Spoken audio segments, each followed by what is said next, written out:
Whoa, what's all this you guys are sending me? Rogue drone flyers in my area? What?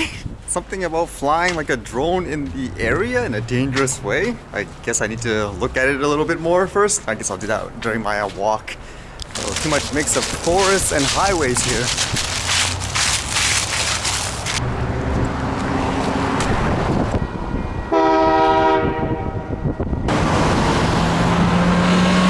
Too bad I couldn't get a shot of that from the distance. Or this is actually a hiking trail? I thought it was just gonna be like a park I stopped by. I guess I have to come back another day because I don't have much time left, so I'll just explore a little bit. Okay, and I did watch that video on my way here. It was a channel called Rotor Riot, and I believe they do FPV quad racing type of videos, so a lot of speed, adrenaline junkies.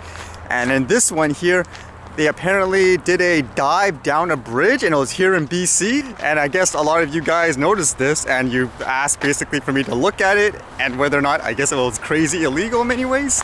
Okay, first things first, I don't know what size drone they were using, for example. Like, is it 250 grams? I don't know. I don't watch these guys usually.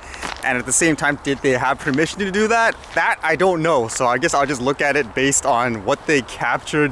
What do I think about it and all that in terms of, does it hurt us, for example, like here in Canada? Because to my understanding, a lot of these guys are from the US and they came here to actually fly, which makes me wonder, why don't you just do that in the US? Isn't there like a bunch of bridges there? Generally speaking, you could say they violated pretty much a lot of stuff. And so it makes you wonder, does it hurt us? For example, like a person like myself who flies it recreationally, like here, I'm just walking around, I usually use it just to get aerial shots. Does it hurt like a person like me? Unfortunately, for a person like myself, I guess in some ways it does hurt a person like myself, because most people will actually push videos like that. They'll say, oh, look at this, look at this, look at this. And this is the one that people are going to use to say, look at those dangerous people, for example. Like, ban them all because you want to, quote, have fun. Cougars here, huh? Now for the video itself, generally speaking, I think it looks kind of cool. I mean, it looks fun. It's not something you see every day, and I think that's kind of the point of them doing it. Basically, who has the, I guess, audacity or guts to actually fly like that? Like in general, aside from regulations and all that, not many people. Then again, I guess most people would, but then they're afraid of the getting busted, for example. At the same time, even for a person like myself, even though I try to capture things cinematically, I know if I was to fly something fast, I can do it just as responsible, but there are procedures and stuff to follow in these cases, I would say, because that looks pretty risky if something went wrong. One thing I relate it with what the guy said, but at the same time makes me think, I guess that's just a difference of mentality, is it says here, to fly, to do something I love, all these hobbies that more people want. Flying, art, music, cinematography, flying. And then he goes, he's jacked. That's what the Rotor Riot does.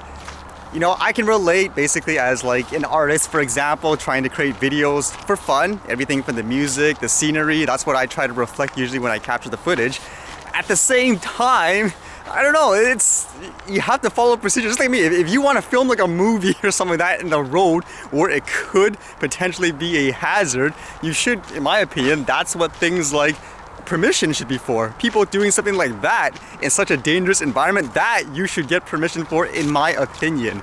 I know this isn't usually a popular topic because people that usually voice their opinion, they get attacked, I guess, by other people who say, oh, you're just outdated, for example, you don't understand this, just have fun and all that. Like, just because you're not into the speed racing stuff, I mean, just generally speaking, I'm pretty diverse. I like fast adrenaline stuff, I like cinematography stuff, like really slow getting movie effects and all that, but at the same time, I have to think of other people as well, I guess, when I'm doing stuff like that. Not just from safety point of view, but potentially, if I'm doing this, does it ruin it for everybody else as well? I think that is the controversial thing.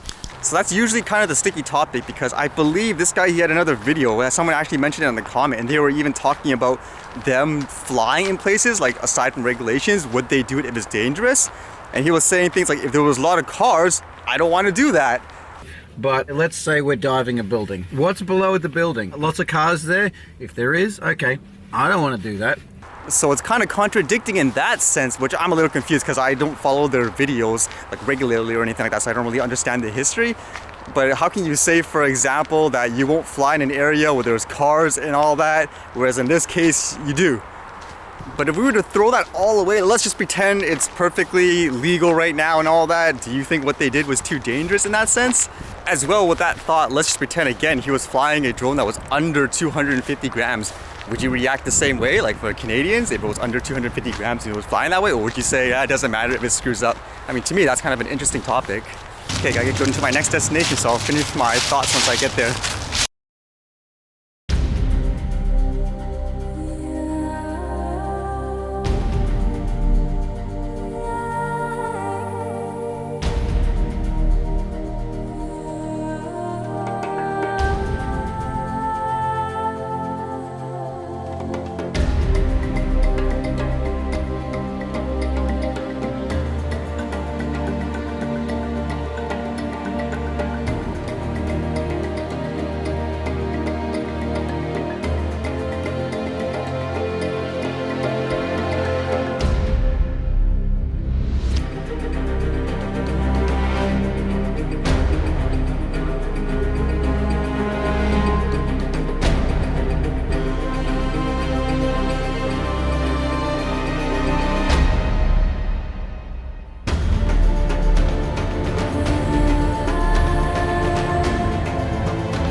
Okay, so for that Rotor Riot, let's see if I can remember my train of thought.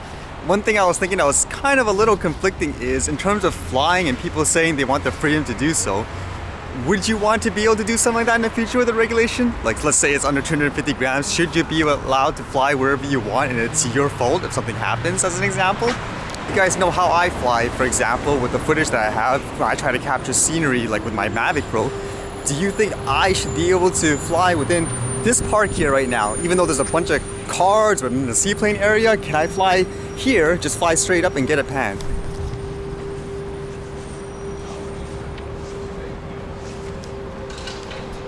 That's the only conflicting thing about watching that video is you could argue, for example, I guess those guys say they know what they're doing, they're responsible. Like there, if I flew here right now, would you say that's irresponsible? Or would you say, no, that should be perfectly fine? Because I'm trying to see it from their perspective as well.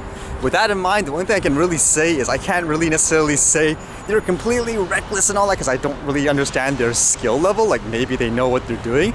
I guess my word for it would be they were very selfish in making that. It was more about them, in my opinion, to get the publicity, and they didn't really think of everything else that's happening here in terms of the regulations and all that we're going through.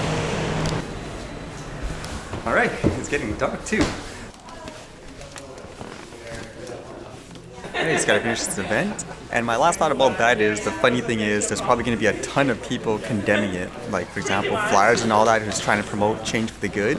At the same time, I would remember from almost every industry, the unfortunate thing is people focus too much on the negative stuff. I mean, if you want to promote the good stuff, then promote the people that are doing the good stuff as well, in terms of the videos and all that. So it'd be interesting to see if people actually do that.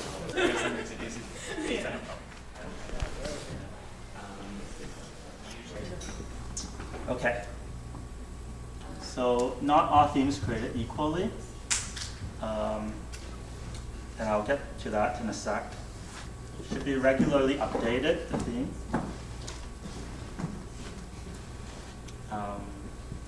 Recently updated. So, yeah, we discussed the security already, but these are sort of the main three reasons why everyone should be moving every site onto HTTPS now. There's no reason not using it anymore. Well, there's a lot of awkward moments in there, but I guess it's just like public speaking, it takes a little bit of practice. I did understand all the lingo though, and I learned some new stuff as well. You gotta stay updated with all that tech stuff. Alright, other than that, see you guys later.